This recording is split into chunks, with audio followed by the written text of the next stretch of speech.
Testemunhos Seletos, volume 2, capítulo 46. O Verbo se fez carne.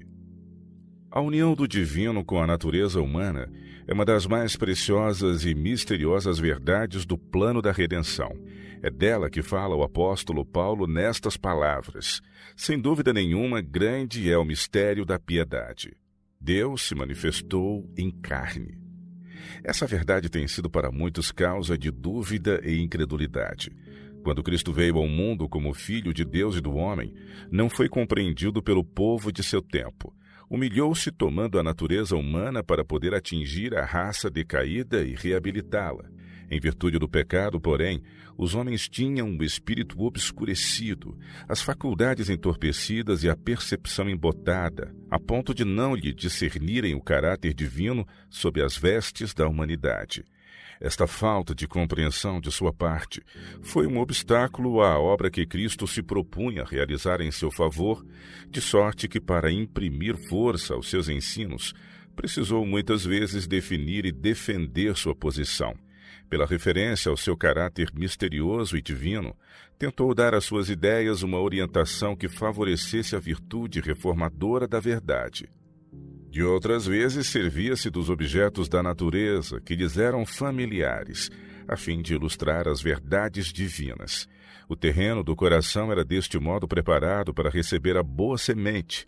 Fazia sentir aos ouvintes que seus interesses estavam identificados com os deles, e que seu coração pulsava em simpatia por eles nas suas alegrias e tristezas.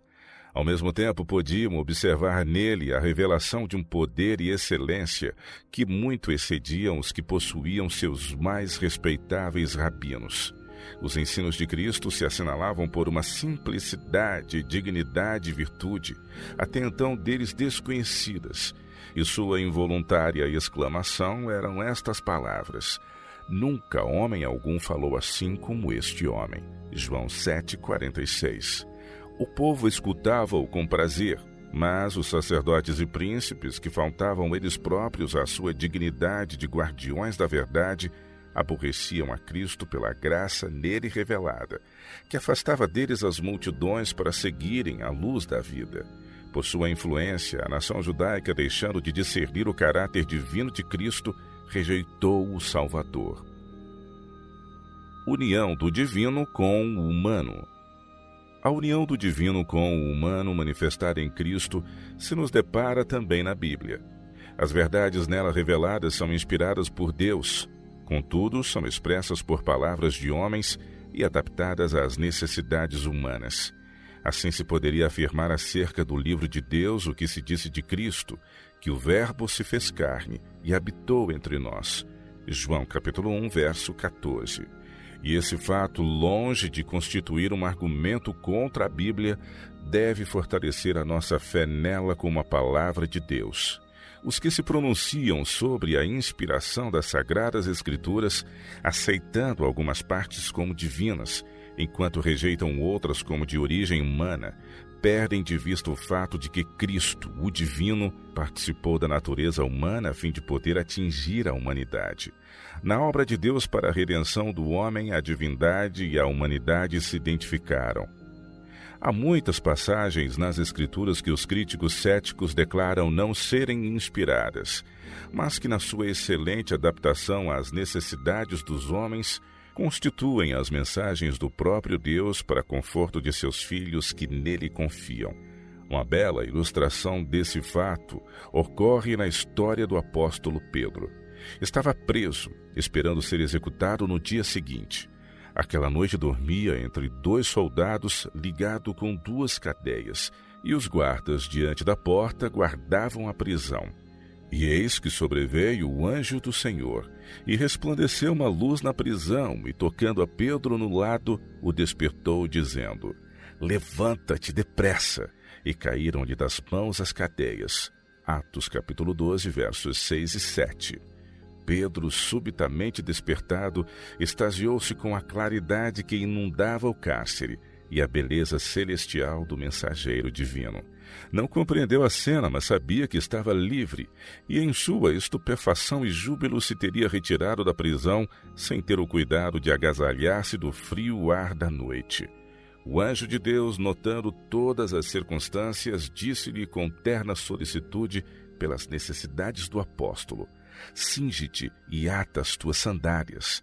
Atos 12, verso 8. Pedro obedeceu mecanicamente, mas tão embevecido estava diante da revelação daquela glória celestial que não pensou em tomar a capa. Ordenou-lhe então o anjo: lança às costas a tua capa e segue-me. E saindo, o seguia. E não sabia que era real o que estava sendo feito pelo anjo, mas cuidava que via alguma visão. E quando passaram a primeira, a segunda guarda, chegaram à porta de ferro que dá para a cidade, a qual se lhes abriu por si mesma. E tendo saído, percorreram uma rua, e logo o anjo se apartou dele. Atos 12, versos de 8 a 10. Achou-se, pois, o apóstolo só nas ruas de Jerusalém. E Pedro, tomando a si, disse: agora sei verdadeiramente. Não eram, pois, um sonho ou uma visão, e sim um acontecimento real, que o Senhor enviou o seu anjo e me livrou da mão de Herodes e de tudo o que o povo dos judeus esperava. Atos 12, verso 11. Os céticos podem sorrir à ideia de que um anjo glorioso do céu houvesse de dar atenção a uma coisa tão trivial como a de cuidar destas simples necessidades humanas, pondo talvez em dúvida a inspiração dessa narrativa. Mas, na sabedoria divina, essas coisas foram relatadas na história sagrada, não para benefício dos anjos, mas em atenção aos homens, para que, quando postos em situações difíceis, encontrassem conforto na ideia de que o céu a todos conhece. Jesus declarou que nem mesmo um passarinho cai ao solo sem ser notado pelo Pai Celestial e que, se Deus tem presentes as necessidades de todos esses pequenos seres alados, muito mais cuidará dos que se fizerem súditos de seu reino e que, pela fé nele, se constituírem herdeiros da vida eterna. Oh, se o espírito humano pudesse ao menos compreender, na medida em que o plano da redenção pode ser apreendido por mentes finitas, a obra de Jesus em tomar a natureza humana e o que se propõe realizar por nós com esta sua maravilhosa condescendência, o coração dos homens se comoveria de gratidão pelo grande amor de Deus e humildemente adorariam a divina sabedoria que delineou o mistério da graça.